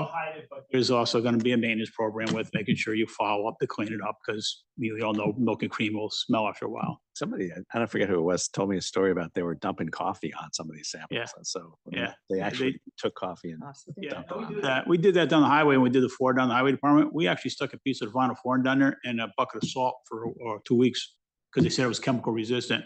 They were right, it was. Took it out, it's still fine, and it's been holding up good. And that's the same product I'm putting in the coffee area, so that'll hold up. How easy is it to take a square, and like, let's say it's damaged, to take a square up and It's not replace so it? hard getting up because it's like a tack. Yeah. What they use, you can pull it up. Problem you have is that when you put a tile in its place, Never. it's gonna look all Always gonna different. look different. Yeah, because usually it's not the first Right. month that you have a problem. It's usually after a year or so, and then you say, eh. But when you buy carpet tile, the manufacturer, the way to do it, they produce rolls and then they cut the tile out of it. And then whatever drop is left is chopped up and we get that anyhow. So you always have like, we call it attic stock. So hopefully there's enough attic stock that if you don't replace one, you can do a section so you can kind of blend it in. That's the thought behind it. And this is a true commercial application. And so, I'm hopeful, it'll go longer than 10 years. And maybe in 15 years, we'll have to see how, it's the busiest building we have, by the way. We have over 30,000 people Yeah. walking through that building, which is huge. It's more busier than this building. So, Super tight weave with people with walking assisted devices or, yeah. is a good move, just for mobility for a lot of people. It's a little more wheelchair friendly than what's currently there. So, but yeah, so that's what we're trying to achieve here. A couple things, and I think we got it. Any other questions? When you have a lot of buildings. Yeah. If I could get a motion to approve a request from the Department of Public Works to enter into a contract with Frank Higgins in the amount of $49,992 plus a contingency of $4,992 for a total cost of $54,914. The project entails removing carpet and vinyl flooring and installation of new carpet and vinyl flooring on the first floor of Lapham Center. Second, It's unanimous. Thank you. Thank you. Repaving. So this is a request to enter a contract with FGB Construction for the repaving of Hill Street, River Street, Brushy Ridge, and Nutmeg Lane. River Street is only from Charles Place, bless you, from Charles Place to Brushy Ridge, and Brushy Ridge is from Nutmeg Lane to Route 123 in conjunction with Aquarian's water main installation project from 2024. We typically let them settle for a season. They finished River Street late in the year. We let it settle for a season and then come back and repave. and Aquarian pays the costs of the repaving, especially since Hill Street was 7 years old, River was 4, and Brushy was 5. So they're coming back and paying for the numbers. I got a letter from Aquarian on June 30th with the amounts for River, Hill, Brushy, and Nutmeg. Nutmeg is private, but they're asking us to run the contract through our contractor, and they pay us for it for a total of $161,817.90. I put in a 10% contingency. In the past, we haven't had to utilize it, but I like to have something there for a total of $177,817.90. If there's additional costs, we'll go back to Aquarian at that time. But we should be receiving that check shortly, and we'll have the check in hand before we finalize our contract with the contractor. But we typically have them pay us. We manage the contract, and then we I was pay the gonna ask you, contractor. you see you manage it putting it. Okay, Right. good. We like to have it where it's our contractor, our specifications. It's run through the town. We've been doing this for 20 plus years with Aquarian, and it's worked out very, very well. So they pay us in advance of. They pay us the in work advance for the starting. work. Wow. Yeah. You got enough contingency in there since they're paying us for it? Yeah. Just saying, you don't have to crush down on that one. All right. That's what we have. Any other questions? Isn't that so annoying when they cut up your roads? Hate it, but there's not much I can do. You know, I mean, because what it does for these specifically is it gives better water pressure for the residents and for our fire flows, which is very important for, so at that point in time, you just have to live with it. But it is very frustrating. River Street was gorgeous, and then 4 years later, Elm they Street. cut it up. Elm Street, right, exactly same thing, which is out to bid right now, so. Yeah. It's a natural cobble field. All right, if I could get a motion to approve a request from the Department of Public Works to enter into a contract with FGB Construction in the amount of $161,817.90, plus a contingency of $16,000 for a total cost of $177,817.90. The project entails milling and repaving of several roads. Hill Street, River Street, Charles Place to Brushy Ridge Road, Nutmeg Lane to Route 123, Nutmeg Lane. That's it. So Second. It's unanimous. Okay, emergency tree work. So this last one is basically our blanket purchase orders for emergency tree work for fiscal 26 with our 6 vendors, the Olmsted Tree, Darien Tree, Davy Tree, Hutchinson Tree, Mill River Tree, and Quayle Tree. We typically ask for an initial purchase order of $25,000, and then based upon, they take a week in the calendar, and it's a rotating week, depending upon what happens, depends upon how much work they get. Bob reviews every bill to make sure that it's within line. And last year, the purchase order, the vendor totals ranged from $25,000 to $71,200. So we asked for is for an additional, an original $25,000, and then the ability to increase one or all to the $70,000 mark within our tree budget, so that we don't have to come back. So what, wouldn't we just ask for a $70,000 PO? Because at that point, at 70,000 times 6 is $420,000. Oh, 25 per.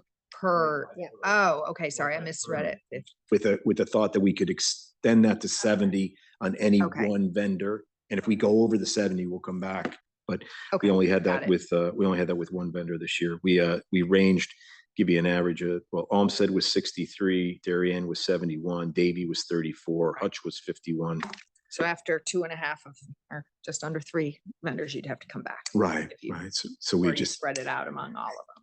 It's hard, yeah. it's on when they're on call, they go, right? So so that's it. We're gonna start, we start at 25, and then as it's needed, we come up to the 70, and at 70, we come to you and say, oh, by the way, we're over 70. So we came to you for Yep. that. No, that's great. I just want to make sure I understood the mechanics of how it's working. So What's the total tree maintenance budget? Just under 500,000, Okay, so then if over 5,000, 500,000. the work, Takes up a good portion Yeah. of it. Yeah, it's about half and half. Okay.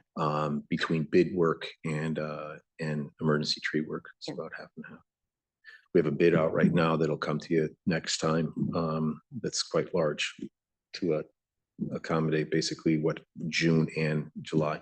Yeah, we had that microburst that came down like South Avenue and knocked a couple things down right on a Mhm. couple sidewalks. Yeah, yeah, we had a bunch of trees come down throughout. Well, we've had a couple of microbursts over the past couple of weeks where some of the highway can handle and some we can't at that point in time, or if it's after hours, specifically Saturday, Sunday. Well, you guys were so quick. A branch fell down Brockamire Road. It was like between passing somebody, and you guys were out within like, you just called the DPW and they were so fast. It was amazing. We were already on the way. It was impressive. We looked. You must have, how many calls when you call? No, but I am telling you, it was within a minute because I was passing someone I knew and they got out of Chichester and I was turning in and it Yeah. falling in that time. Wow. It was amazing. Wow. It's lucky it didn't hit anybody. All right. Any other questions? Great. If not, if I could get a motion to approve a request from the tree warden to enter into contracts with the following local companies in an amount totaling 25,000 per company with potential to increase to $70,000 for total of the 6 companies for emergency on-call tree work. Olmsted Tree and Shrub, Darien Tree Care, Davy Tree, Hutchinson Tree Care, Mill Road River Tree, and Quayle Tree Care. So Dan, I think it was for the total, not for all, but for each one of them could go up to 70,000. No. Oh, it is Yes. 70 for all of them. Oh, It for could, each. it I could. I misunderstood. I thought it was 25 per each and then, but after 70, you were coming back. Oh, For an 25 for each, increase. after Okay. 70 per vendor. Okay. Sorry. All right, sorry. Thank you, because I problem. misunderstood. So let is me, that wording? no, I need to change the wording then. So just approve, I won't read it in the things. Approval request from the tree warden to enter into contracts with the following local companies in an amount totaling 25,000 with potential to increase to 70,000 for emergency on-call tree work for each of the 6. Per each vendor. Yeah. Right. So moved. Second. It's unanimous. Thank you. All right, general update. Any questions for Tiger? Yeah, No. general update. Just one. Every week, every See that? every I time got done now. with the emergency one. I was like, oh, I'm out. So the, Yeah, every time. Any questions? Well, just one comment / compliment on the barriers this past week made a save in terms of a car. So those barriers on Elm Street play an important role in keeping, dining safe. So thank you for Yeah, having them out noticed there. that. And, we're going to be bolting a planter to the top to give it a little bit more visibility, but it proved its worth. Yeah. Right at that point. Yeah. So we have Elm Street's out to bid at present. Just so that'll come back in within the next couple of weeks with the thought of trying to get that done in August. And then Pine Street's going out this week with the thought of a September, October build. And then that will take care of the last 2 roads well, actually River Street's the last road that has not been paved in the town since I've been here. It'll be the last one. So that'll be it. And then we're finishing our paving. They're on North Wilton Road tomorrow to finish that. And they've got a couple of locations to go. And then we'll start our micro thin overlay in July, which is in your newsletter that's coming out. And then Conrad Road finishes today. The sidewalks on Putnam have another 3 weeks or so, 4 weeks. I don't know if you've seen them. They're coming out. they're So great. The They're coming sidewalks out. on Surrey, the grass already grew. It's amazing. Yeah, How they've been there for- that contractor, Restore or Stumpers LLC, I know originally this is our first go with them. They've done a fantastic job to date. They've done a really, really nice job. And then the Aquarian work on South Avenue is moving forward. Yeah, it is what it is. I have to go to a meeting right now about that. And then I'll give you a little bit more update as to where we are. Elevator moving along. Elevator, yeah, the shop drawings were approved. They're moving through. They're just, like I said, they're tweaking different areas. Now we're looking at seismic loading. They had the wrong zone for us. So it's actually going to help us as far as the size of the tubing, to help us a little bit more with fitting it in. They were calculating us in a different seismic zone, basically for California versus Connecticut. Yep. But yeah, so they're slated to come in January, early January, and have the contractor put that in. And the repointing work is ongoing at Waveney. They're looking at being able to do everything pretty much off of a lift with just some scaffolding on the on the kitchen side where you You can't finding any necessarily see it. surprises when they're up close? No, but we're early Yeah. in it. They just did a mock-up of the wall and the grout. So we've got to go out there and take a look at that, and make sure we approve that. It's pretty unobtrusive too, because it's just to the one side at this Yeah. point. Yep, Yeah, it's just the one entrance that's blocked. Other than that, it's, you can't even tell. it's good. All right. So two things. One, you want to just give a brief update on the status of the Irwin House environmental? Sure. So we got the initial environmental assessment back. She's still working on the specifications. And excuse me, once that comes in, then we'll know, we'll get a good feel as to our number for environmental. And then we'll go out to bid and look to get the people that are there currently out and housed where they need to be housed, and then take the building down sometime in September-ish, late August, September-ish. We've got to do some work in the Irwin barn. We've already done some work at the Irwin barn as far as the waste and water lines, to be able to then relocate Butch, our maintenance man, from the garage to the Irwin barn and give him a place where he can wash his hands and go to the bathroom, which actually works because it used to be an apartment. So we've got. Oh, so you can do in that level where that apartment was. We have some piping already. It's just that it was old. Waste piping was crushed, so we needed to replace that. So that's moving forward. They don't have heat. He'll have heat in that area? That space will be conditioned. Yeah, Yeah, okay. so we can keep our Like a heat paper pump or there. something like that. Yeah, we need to be able to keep our copy paper and our other paper goods in a conditioned space. So on a humid day, you Right. wouldn't be able to run it through a copier if it. And then just, Tiger's going to put out in his DPW alerts next week, but just, in case people are interested, on August 12th, the CTDOT is going to hold their public hearing. They are looking to put rumble strips on Owen Oak and the rest of 123. So I asked that they do a public hearing. So just, it's a virtual only hearing on August 12th at 6 p.m. Upper Owen Oak and upper 123. So those are center line and bikes, like? No, just Just center center line, line. just the center line rumble strips. They're actually more of a mumble strip. So it's a little bit less Love your depth. terminology. Yeah, well, because it doesn't, it doesn't And get that's as to keep drivers aware if they're, roadway departures.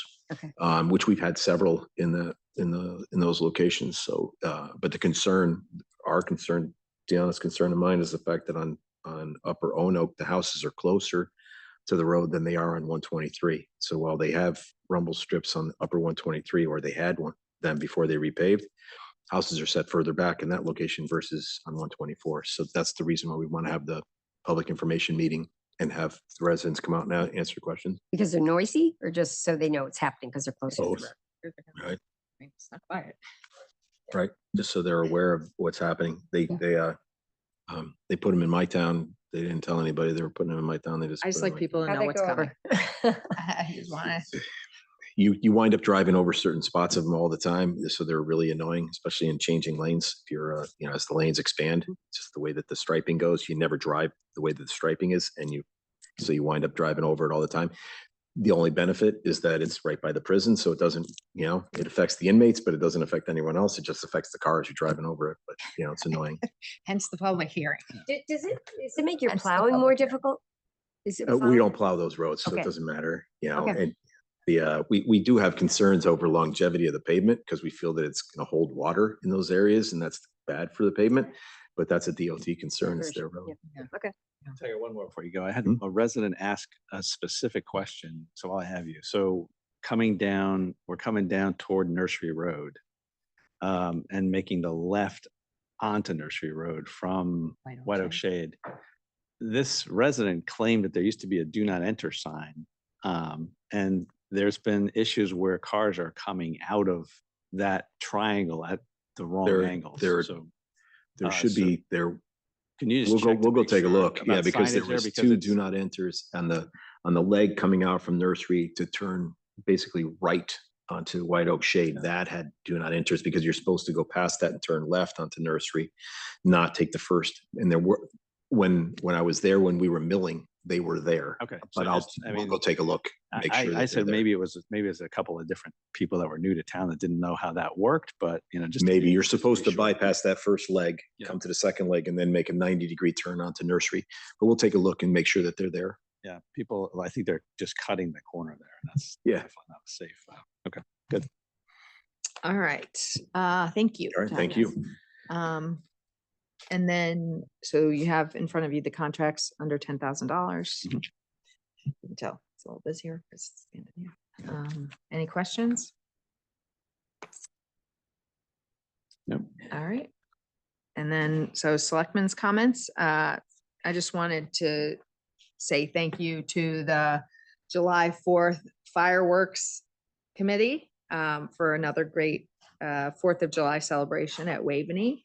And a huge thank you to CERT for all those volunteers that helped make that happen. And also to Tom Stadler for his 15 years of service on that committee. He's not going anywhere. He's just not going to chair the committee. But a huge thank you to Tom. And I think that's it for me. Anything from you guys? You read a beautiful proclamation for Tom Stadler that day. And it was really, I think he was very moved. So he's done such an amazing job for the last 15 years. And, it was so fun to see him back out again, he got his proclamation, and then the next second I see him with a tube of glow sticks handing them out to kids. So he's just he never stops. So Tom is amazing. And then just a quick mention of the sidewalk sale coming up. I'll give that a little plug to make sure everybody knows about the date of that, which is July. Tucker, help me with that. 18, 19.